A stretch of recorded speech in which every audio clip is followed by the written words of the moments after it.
Fellow baby boomers, where were you 50 years ago tonight? September 30th, 1960, ABC premiered TV's first animated primetime series, The Flintstones. The Flintstones didn't just drop into our living rooms. They shook up primetime TV. Imagine a prehistoric world where Fred's booming Yabba Dabba Doo echoes through the neighborhood, Barney's goofing around, and dinosaurs double as household appliances. It's funny, clever, and surprisingly adult. But there's way more than what you see on screen. Behind the laughs are weird facts, hidden secrets, and quirky production stories that most fans have never caught. We're counting down 20 of the craziest, coolest, and most unexpected facts about the 1960 classic that'll make you see Bedrock like never before. Number 1. Hanna-Barbera's first primetime hit. Before the Flintstones, William Hanna and Joseph Barbera were the kings of short cartoons like Tom and Jerry and Huckleberry Hound. But in 1960, they decided to do something totally wild. Make a half-houred animated sitcom for primetime TV. Yep, adults were supposed to watch cartoons, and nobody was sure it would work. Execs were skeptical, critics raised eyebrows, and audiences had no idea what was coming. Then came September 30th, 1960. The Flintstones hit the airwaves and people were hooked. Why? Because it felt familiar, even in the Stone Age. Fred working at the quarry, Barney messing around, Wilma and Betty shopping and gossiping. Sound familiar? The show mirrored adult life in a hilarious prehistoric twist. Dinosaurs doubled as household appliances. Fred's foot-powered car was pure genius, and the whole neighborhood felt like a comic reflection of 60s suburbia. The impact? Massive. Suddenly, cartoons weren't just kid stuff. They could be clever, social, and downright funny for adults too. It paved the way for shows like The Simpsons, Family Guy, and King of the Hill. Basically, Hanna-Barbera didn't just make a funny cartoon, they changed the game, proving you could laugh at marriage, work, and neighborly drama without leaving Bedrock. Number 2. Originally intended for adults. Think The Flintstones was just a kids' show? Think again. Hanna and Barbera designed it for grown-ups. Yep, adults. The humor, the scenarios, even the jokes about marriage and work stress were aimed squarely at parents tuning in after dinner. Kids got the dinosaurs and the foot-powered cars, but the adults got the real punchlines hidden in plain sight. Fred Flintstone wasn't just a goofy caveman, he was relatable work stress, trying to impress his wife, getting one up on the neighbor, Barney. It all mirrored everyday adult life. Wilma and Betty weren't just pretty sidekicks. They were dealing with their own social drama, gossip, and shopping sprees. The writers wove in jokes about dieting, money troubles, and suburban life, often slipping past younger viewers completely. The network executives were nervous. Adults watching cartoons? They wondered. But it worked. Families started tuning in together, with parents laughing at situations they knew all too well, and kids laughing at the wacky, prehistoric stuff. The Flintstones proved you could mix clever adult humor with goofy animation, creating a show that hit all ages. In the end, it wasn't just funny, it was smart, relatable, and surprisingly ahead of its time. Number 3. Inspired by the Honeymooners. You might not realize it, but the Flintstones owes a lot to the Honeymooners. Seriously, Fred and Barney are basically Ralph and Ed Norton in prehistoric costumes. Hanna and Barbera borrowed the dynamic. The bickering couples, the best friend-neighbor hijinks, even the timing of jokes. Then slapped it onto a Stone Age backdrop. Fred is loud, impulsive, and always scheming, just like Ralph. Barney is the lovable sidekick who somehow ends up in trouble alongside his friend Wilma and Betty. They've got the same witty banter and eye rolls that made Alice and Trixie so memorable. Even the plots echo those 50s sitcom vibes, Fred hatching wild plans, getting into minor trouble, and learning a lesson by the end of the episode. It wasn't just copying, it was adapting. The Flintstones turned familiar, relatable adult situations into something visually absurd. Dinosaurs as vacuum cleaners, foot-powered cars, and Stone Age phones added that "what the heck" factor, keeping audiences laughing while still nodding at the everyday life humor from the Honeymooners. This blend of modern life and prehistoric silliness is part of why the show still feels fresh. And while Fred and Barney may have been inspired by Ralph and Ed, their adventures were all their own, setting the stage for some of the weirdest, most creative facts we'll get into next.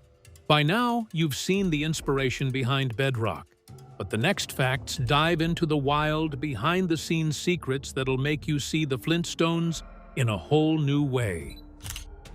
Number 4. The Flintstones voice cast had hidden talents. The voices behind Bedrock weren't just talented, they were tiny powerhouses of comedy and skill. Alan Reed, the voice of Fred Flintstone, had a Broadway background, could belt out a song as easily as he could deliver a perfectly timed Yabba Dabba Doo. Mel Blanc, famous for Bugs Bunny and Daffy Duck, voiced Barney Rubble for the first season, bringing a playful energy that made the sidekick unforgettable. But that's just scratching the surface. Gene Vanderpill, the voice of Wilma, was also the original voice of Rosie the Robot in The Jetsons, showing she could swing between domestic charm and sci-fi sass without breaking a sweat.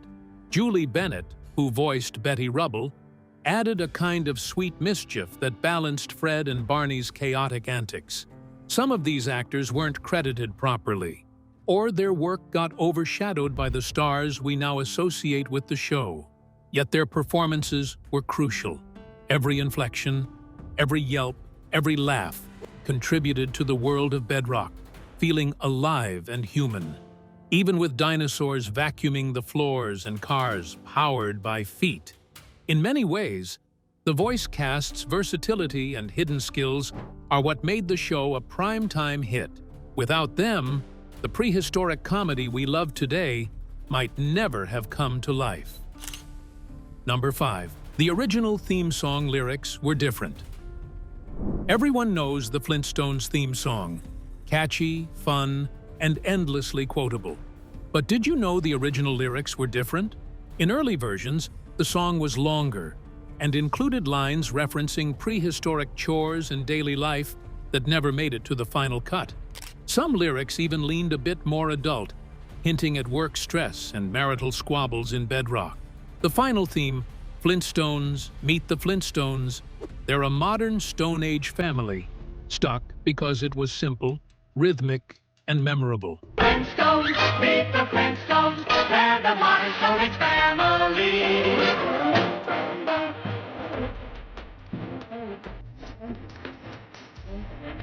But early recordings had extra verses, with references to dinosaurs as domestic helpers, and Fred's various schemes. It's wild to imagine a full version playing before each episode, packed with jokes kids probably wouldn't understand. Music directors also experimented with tempo and orchestration. Some early demos gave the show a jazzy feel, leaning into 60s adult pop culture, while others were more cartoonish. The version we know was selected for its perfect balance, fun for kids, catchy for adults, and totally iconic. The Flintstones theme became so influential that it inspired countless parodies, covers, and even live-action adaptations. In short, those early, unused lyrics remind us that Bedrock had layers, some hidden, some revealed, but always designed to entertain across generations. Number 6. Fred's iconic Yabba Dabba Doo wasn't his first. Fred Flintstone's Yabba Dabba Doo is instantly recognizable today, but it wasn't the first shout he ever used. In early rehearsals, Fred experimented with a few different exclamations, including "ah woo-hoo" and "woo-hoo-hoo," The voice team tried dozens of variations, testing what felt natural for his personality. Alan Reed, the voice of Fred, improvised the now iconic phrase during a recording session. The writers loved it immediately, feeling it perfectly captured Fred's mix of enthusiasm, goofiness, and charm. Even the rhythm, the long Yabba, followed by the punchy Doo, made it easy for audiences to repeat, helping the show stick in viewers' heads. Interestingly, the phrase also became a marketing goldmine. Toys, lunchboxes, and t-shirts with Yabba Dabba Doo sold like crazy, turning the simple shout into a cultural phenomenon. It's rare for a single line from an animated show to become so universally recognized, but Fred's exuberant yell managed to cross generations beyond marketing. It captured the heart of Fred's character. Loud, impulsive, and endearing. Every time Fred belted it out while crashing his foot-powered car or celebrating a small victory, viewers weren't just laughing, they were connecting with a prehistoric everyman who felt oddly familiar, despite living thousands of years before us. Number 7. Betty Rubble was almost voiced by someone else.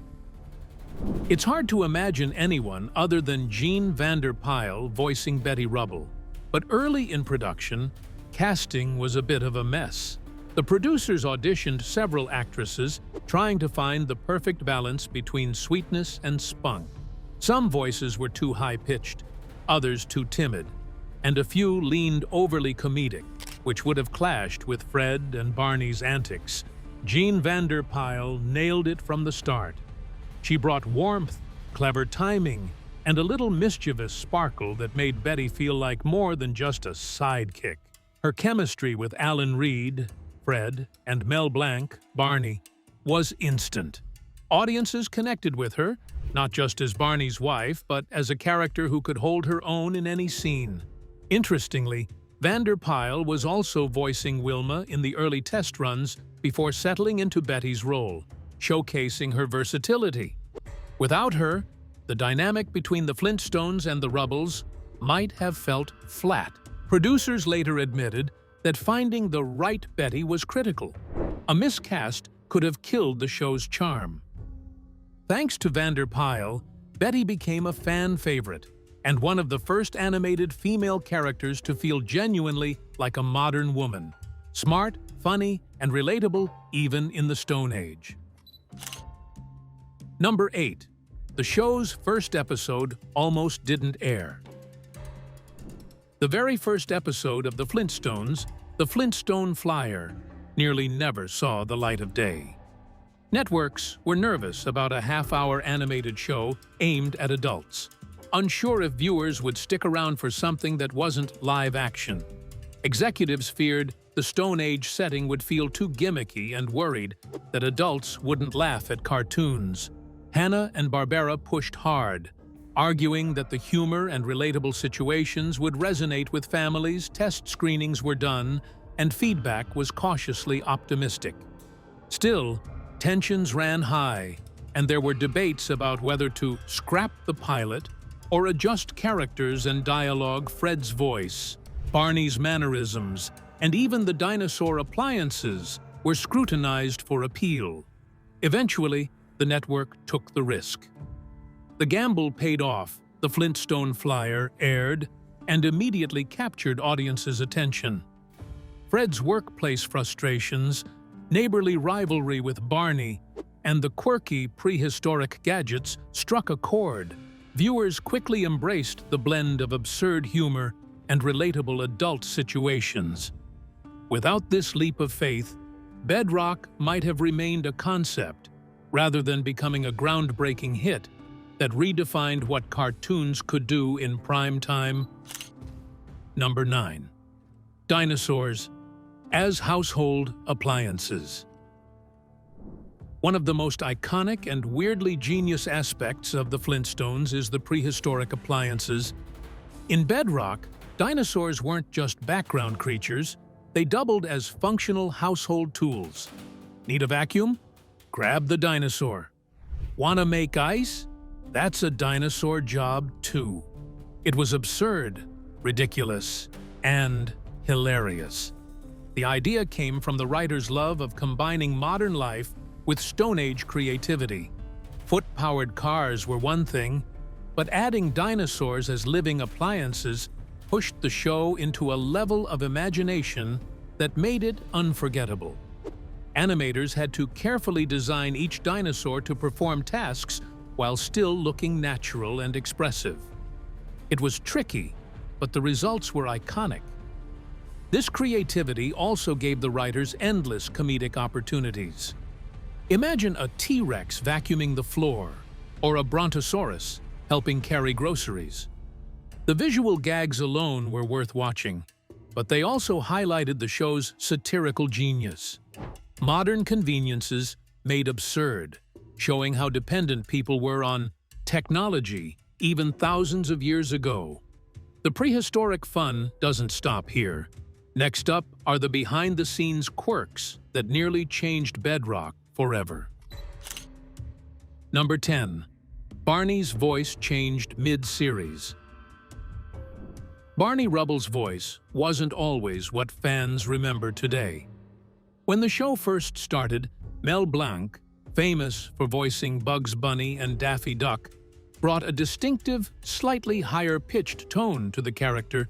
Barney has perhaps had the most complex vocal history of any Flintstones character. The legendary Mel Blanc was cast as the character once the series began production. It worked. But over time, the producers realized that Barney needed a warmer, more approachable sound to balance Fred's loud, boisterous energy. After a few episodes, voice actor Daws Butler took over. His portrayal was softer, gentler, and had that subtle comic timing that made Barney both lovable and endlessly funny. The change wasn't drastic. Most viewers barely noticed, but it shaped the character's personality in ways that lasted decades. Butler's Barney had that signature chuckle, the endearing naivete, and the kind of friendly optimism that made him a perfect foil for Fred's wild schemes. Interestingly, even with the switch, Mel Blanc occasionally returned for certain episodes or guest appearances, creating subtle differences that eagle-eyed fans could pick up on. Behind the scenes, the transition was smooth, thanks to careful direction and scripting. In the end, the voice swap only enhanced the dynamic between Fred and Barney, giving the duo the balance needed to make their antics both hilarious and relatable. Barney's voice evolution is a perfect example of how small tweaks behind the scenes helped the Flintstones stay fresh and memorable even decades later. Number 11. Fred's car was inspired by real fossils. Fred Flintstone's foot-powered car is iconic, but its design had a surprisingly scientific inspiration. Hanna-Barbera's team reportedly studied fossilized remains and skeletal structures, jokingly imagining how early humans might have built vehicles using bones, stone slabs, and primitive wheels. The car became a blend of absurd creativity and pseudo-paleontology, making it look prehistoric yet functional. Animators loved the concept because it allowed them to exaggerate movement for comedic effect. The foot-powered motion created endless slapstick moments. Fred running madly down the street, accidentally colliding with rocks, or struggling to steer, while Barney laughed. It also reinforced the show's core charm. Everyday modern life frustrations, like commuting and car accidents, rendered hilariously in a Stone Age setting. The car also became a merchandising goldmine. Toy versions, pedal cars, and even replica models sold worldwide. Tell me this is not one of the coolest things you've ever seen. Now, perhaps if you're a younger generation, you might not get the thrill of this. But if you're from my generation, you grew up watching the Flintstones. Kids could now drive Fred's car in their own backyards while imagining prehistoric adventures. Meanwhile, the clever design reinforced the show's humor for adults, who appreciated the satire of modern conveniences rendered in stone and bone. Fred's car wasn't just a prop, It was a symbol of the series' genius, blending absurdity, practicality, and comedy in one unforgettable package. Number 12. The Flintstones introduced product placement. Long before product placement became standard in film and TV, the Flintstones was quietly experimenting with it. Some episodes included subtle references to real brands or generic products disguised in Bedrock form. Toothpaste, cereal, and cleaning supplies appeared in prehistoric versions, often as visual gags that doubled as advertising. Producers realized this strategy served two purposes. It created realistic, relatable household settings for viewers while opening potential revenue streams. While not overt, fans occasionally noticed subtle nods to familiar products. Dinosaurs acting as appliances, Stone Age tools branded like modern items, and grocery store parodies that mirrored 60s life. This clever layering of humor and marketing was ahead of its time. Hanna-Barbera managed to blend comedy with commercial opportunities without feeling crass or intrusive. In later decades, other animated series like The Simpsons and Family Guy would adopt similar strategies, proving how innovative the Flintstones had been. Even today, these early product placement attempts show the creators' understanding of audience engagement. They weren't just telling jokes, they were constructing a living, breathing, prehistoric world that mirrored modern life, complete with advertising humor and adult wit, long before it became a standard industry tactic. Number 13. Some jokes were cut for being too risque. Even though The Flintstones was set in a prehistoric world, some of its humor was surprisingly edgy for 60s primetime TV. Writers often slipped in jokes about marriage, adult relationships, and social situations that pushed the boundaries. The network, however, wasn't always thrilled. Certain quips and innuendos were flagged as too risque and cut before airing. For example, early drafts included Fred trying to impress Wilma in ways that hinted at more adult flirtation, or Barney making sly comments about dating and romance that modern audiences might take for granted. These moments were trimmed or reworded to keep the show family-friendly while still retaining some adult humor. The balance was tricky. Writers wanted to entertain parents without alienating children. Interestingly, some of these lost jokes resurfaced in promotional material, scripts, and interviews years later, giving fans a glimpse of what could have been. It also shows that The Flintstones wasn't just a silly cartoon, it was pushing boundaries, exploring adult themes in a way that hadn't been attempted in animation before. In the end, the censorship may have toned down certain lines, but it didn't stop the show from being clever, witty, and full of humor that appealed to both adults and kids. Bedrock was mischievous, inventive, and occasionally a little naughty, even under the watchful eye of network censors. Number 14. Wilma and Betty's fashion was ahead of its time. Wilma and Betty weren't just Stone Age housewives, they were fashion icons in Bedrock. Their simple white dresses and stylish hairdos were timeless, yet reflected 60s trends, making them relatable and aspirational. Hanna-Barbera paid attention to costume details, ensuring that even in a prehistoric setting, the women's style felt modern, fun, and expressive.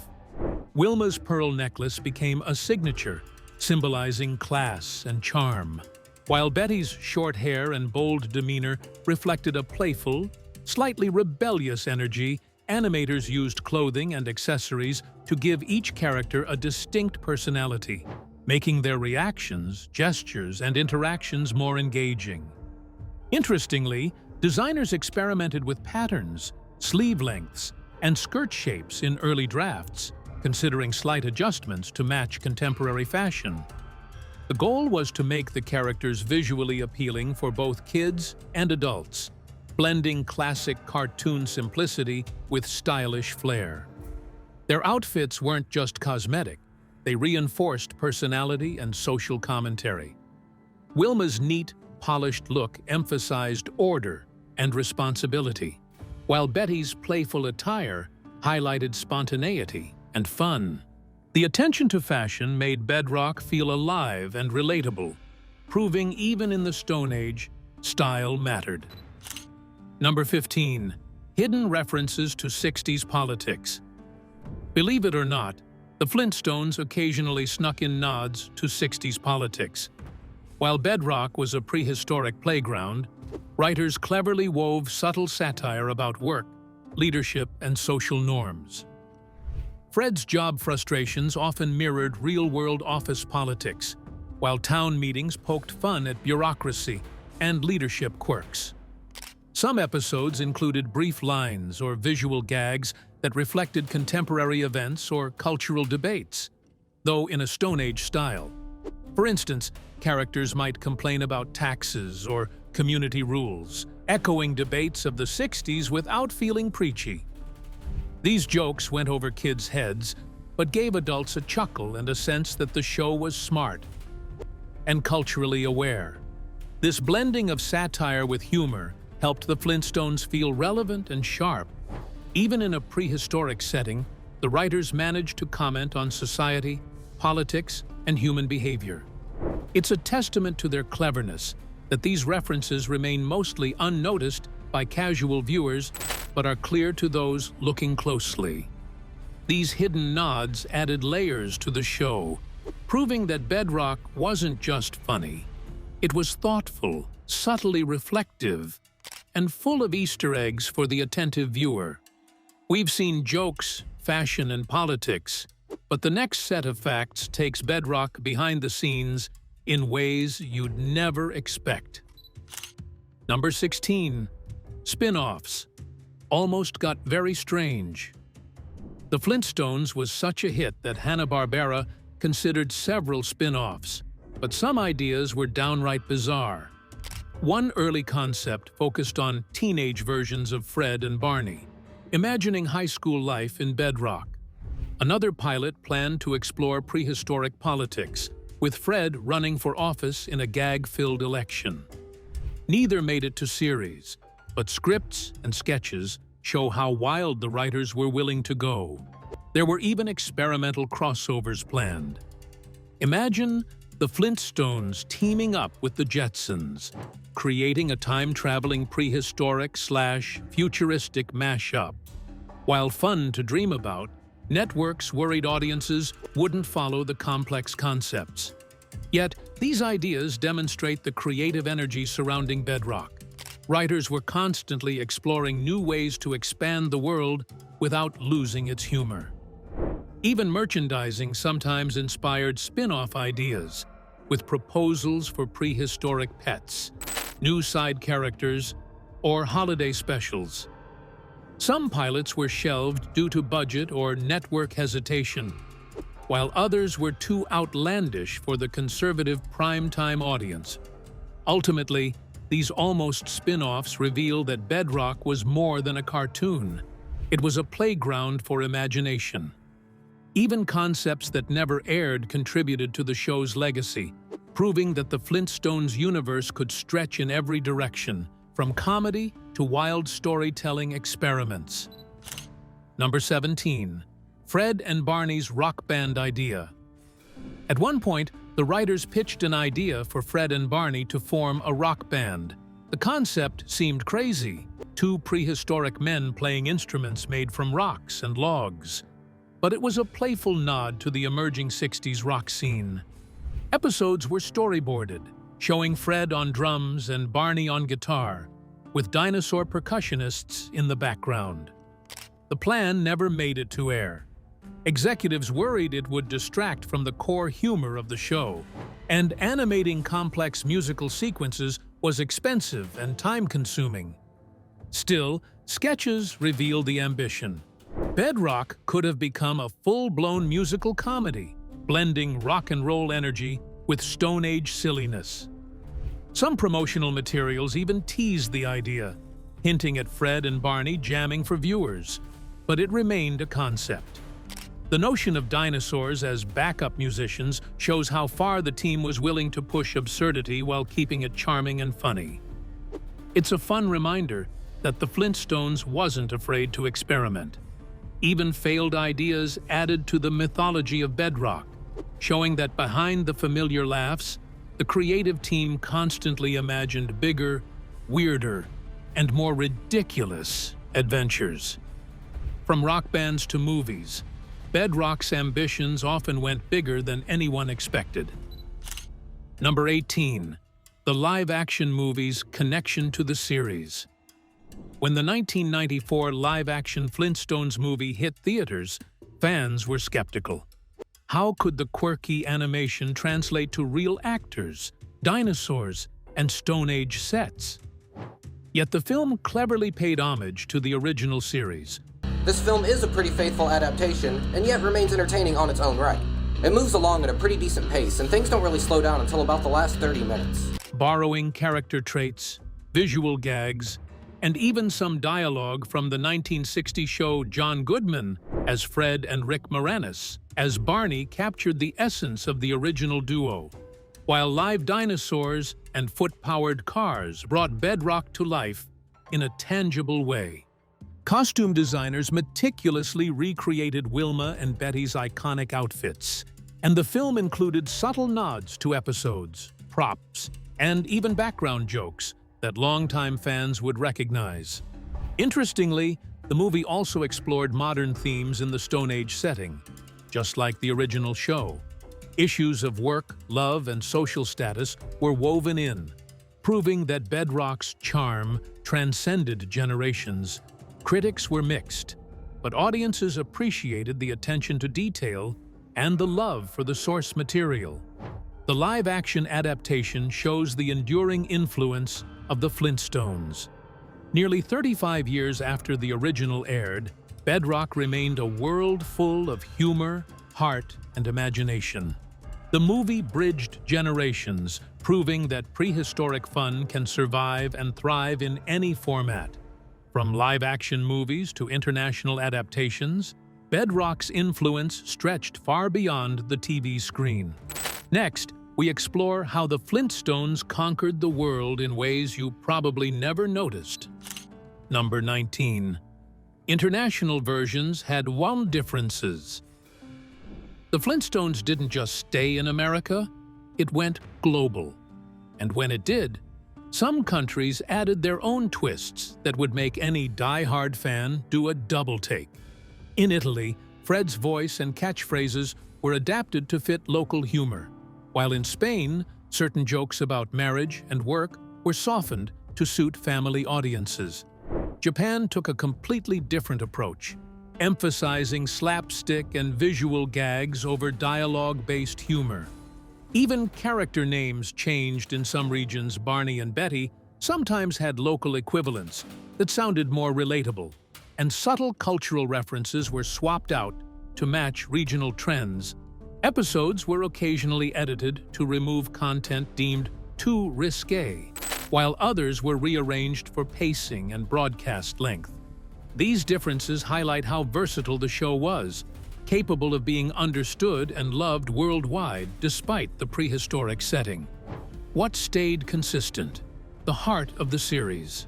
Fred's schemes, Barney's mischief, Wilma and Betty's charm, and that absurdly creative Stone Age world filled with dinosaur appliances and foot-powered cars. International adaptations proved that the Flintstones had universal appeal. Bedrock could be a little different in each country, but the humor, relationships, and timeless charm translated perfectly, making the series a global phenomenon long before streaming made cartoons borderless. Number 20. Legacy and influence on modern animation. Decades after its debut, The Flintstones is still a reference point for modern animation. Shows like The Simpsons, Family Guy, and King of the Hill. In this episode of the Dandy Funhouse, we're gonna rock! Bedrock, actually, because it's all about the Flintstones. how one of the most loved animated series in television was born. All owe a debt to Hanna-Barbera's Stone Age classic, blending adult humor with family-friendly storytelling. Beyond inspiring creators, the show changed how networks viewed cartoons. Primetime animation became viable, showing that adults would tune in for clever writing, witty jokes, and characters they could relate to, even if they drove foot-powered cars and had dinosaurs as helpers. The series also left a legacy in merchandising, pop culture references, and catchphrases. Yabba Dabba Doo remains instantly recognizable, proving the power of memorable character moments.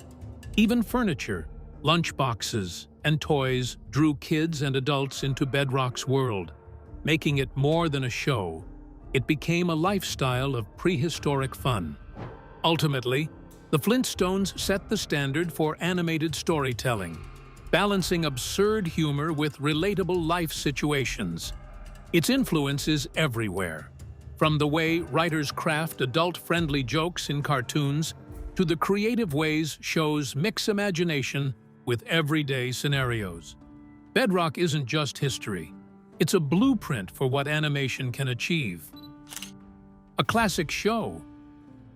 The Flintstones isn't just a show, it's a legend. It took a simple cartoon concept and turned it into a cultural milestone, proving that animation could be smart, funny, and appeal to both kids and adults. Fred, Wilma, Barney, and Betty weren't just characters. They were relatable, flawed, and hilarious reflections of everyday life, all wrapped up in a Stone Age world full of dinosaurs, foot-powered cars, and absurd gadgets. The show's influence is everywhere. It paved the way for primetime cartoons like The Simpsons and Family Guy, proving that adults could and would tune in for clever writing and relatable humor. Its iconic catchphrases, memorable voices, and quirky inventions have stood the test of time, becoming part of pop culture vocabulary.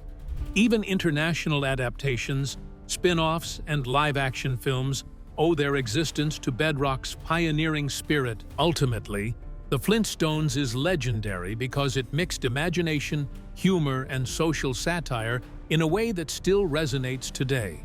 It's a reminder that great storytelling isn't limited by time or setting. Even in the Stone Age, Bedrock set the standard for what cartoons could achieve. Thanks for digging into Bedrock with us. Don't forget to subscribe for more deep dives into your favorite classics.